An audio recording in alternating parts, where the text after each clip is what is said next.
വിദ്യാലയങ്ങളിൽ മലയാളം ഒന്നാം ഭാഷയായി നിർബന്ധമാക്കിക്കൊണ്ടുള്ള പുതിയ നിയമനിർമ്മാണ നീക്കങ്ങൾക്കെതിരെ അതിരൂക്ഷമായ വിമർശനവുമായി കർണാടക മുഖ്യമന്ത്രി സിദ്ധരാമയ്യ രംഗത്തെത്തിയിരിക്കുകയാണ്.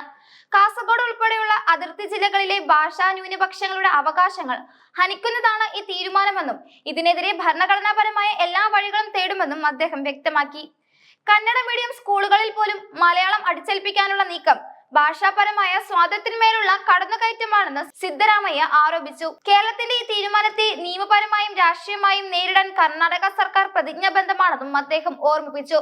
ഭാഷ എന്നത് കേവലം പഠന വിഷയം മാത്രമല്ലെന്നും അതൊരു ജനതയുടെ സ്വത്വവും അന്തസ്സും അവസരങ്ങളും അടയാളപ്പെടുത്തുന്നതാണെന്നും ചൂണ്ടിക്കാട്ടിയാണ് അദ്ദേഹം കേരള സർക്കാരിന്റെ പുതിയ നിലപാടിനെതിരെ ആഞ്ഞടിച്ചത്. കാസർഗോഡ് ജില്ലയിലെ വലിയൊരു വിഭാഗം ജനതയുടെ വൈകാരികമായ പ്രശ്നമാണിത് എന്ന് സിദ്ധരാമയ്യ ചൂണ്ടിക്കാട്ടുന്നു. കേരളം ഒരൊറ്റ ഒന്നാം ഭാഷ നിർബന്ധമാക്കുമ്പോൾ തലമുറകളായി കന്നഡ മാതൃഭാഷയായി സ്വീകരിച്ചു പഠിക്കുന്ന വിദ്യാർത്ഥികൾ വലിയ ആശങ്കയിലാണ്. ഇത് കുട്ടികളുടെ അക്കാദമിക് പുരോഗതിയെയും അവരുടെ ആത്മവിശ്വാസത്തെയും ദോഷകരമായി ബാധിക്കും. രണ്ടാം ഭാഷ തിരഞ്ഞെടുക്കാനുള്ള വിദ്യാർത്ഥികളുടെ സ്വാതന്ത്ര്യത്തെ ഈ നിയമം കവർന്നെടുക്കും. കൂടാതെ ഭാഷാ ന്യൂനപക്ഷങ്ങൾ നടത്തുന്ന വിദ്യാഭ്യാസ സ്ഥാപനങ്ങളുടെയും നിലവിലുള്ള വിദ്യാഭ്യാസ ആവാസ വ്യവസ്ഥയുടെയും തകർച്ചയ്ക്കും ഇത് കാരണമാകുമെന്നും അദ്ദേഹം ആശങ്ക പ്രകടിപ്പിച്ചു. സാംസ്കാരിക വൈവിധ്യങ്ങൾ നിലനിൽക്കുന്ന ഒരു നാട്ടിൽ ഒരു പ്രത്യേക ഭാഷ അടിച്ചേൽപ്പിക്കുന്നത് ഭരണഘടനാ വിരുദ്ധമാണെന്നും അദ്ദേഹം കൂട്ടിച്ചേർത്തു. കാസർഗോഡിന്റെ ചരിത്രപരമായ പശ്ചാത്തലം പരിശോധിച്ചാൽ അവിടെ കന്നഡ ഭാഷയ്ക്കുള്ള സ്വാധീനം വ്യക്തമാണ്. വളരെ കാലമായി അവിടുത്തെ ജനങ്ങൾ കന്നഡ മീഡിയം സ്കൂളുകളെയാണ് ആശ്രയിക്കുന്നതും നിത്യജീവിതത്തിൽ അവർ കന്നഡയുമായി ഇഴുകിച്ചേർന്നിരിക്കുന്നു.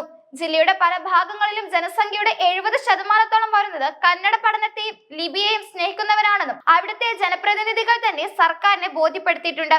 ഈ വൈവിധ്യം മലയാളം എന്ന ഭാഷയ്ക്ക് ഭീഷണിയല്ല, മറിച്ച് ഇന്ത്യയുടെ ബഹുസ്വര സംസ്കാരത്തിന്റെ തെളിവാണ്. എല്ലാ ഭാഷകളും ഭയമില്ലാതെ ഒന്നിച്ചു നിൽക്കുന്ന ഒരു സാഹചര്യം കേരളത്തിൽ ഉണ്ടാകണമെന്നും അദ്ദേഹം അഭിപ്രായപ്പെട്ടു. ഭരണഘടന നൽകുന്ന ആർട്ടിക്കിൾ 29, 30, 350A, 350B എന്നിവ പ്രകാരം ഒരു സർക്കാരിന് ഭാഷാ ന്യൂനപക്ഷങ്ങളുടെ അവകാശങ്ങൾ നിഷേധിക്കാൻ കഴിയില്ലെന്നും അദ്ദേഹം കേരളത്തെ ഓർമ്മിപ്പിച്ചു. മലയാളം എന്ന ഭാഷയെ പ്രോത്സാഹിപ്പിക്കാൻ കേരളത്തിന് എല്ലാ അവകാശവുമുണ്ട്.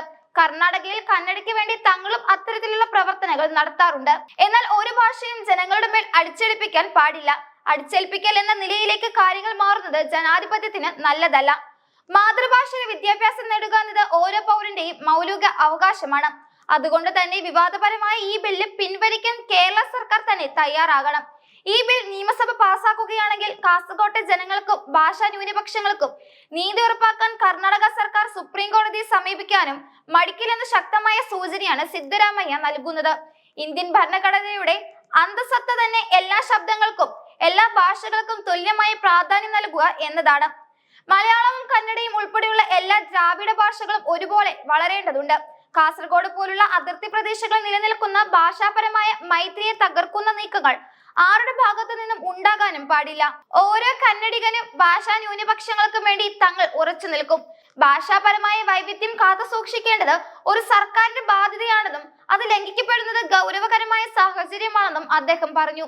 വരും ദിവസങ്ങളിൽ ഈ വിഷയത്തിൽ കേന്ദ്ര സർക്കാരിന്റെ ഇടപെടൽ തേടാനും കർണാടക ആലോചിക്കുന്നുണ്ട്. കേരളത്തിന്റെ ഈ ഏകപക്ഷീയമായ തീരുമാനം ഇരു സംസ്ഥാനങ്ങൾ തമ്മിലുള്ള ബന്ധത്തെ ബാധിച്ചേക്കുമെന്ന ആശങ്കയും രാഷ്ട്രീയ നിരീക്ഷകർ പങ്കുവെക്കുന്നുണ്ട്.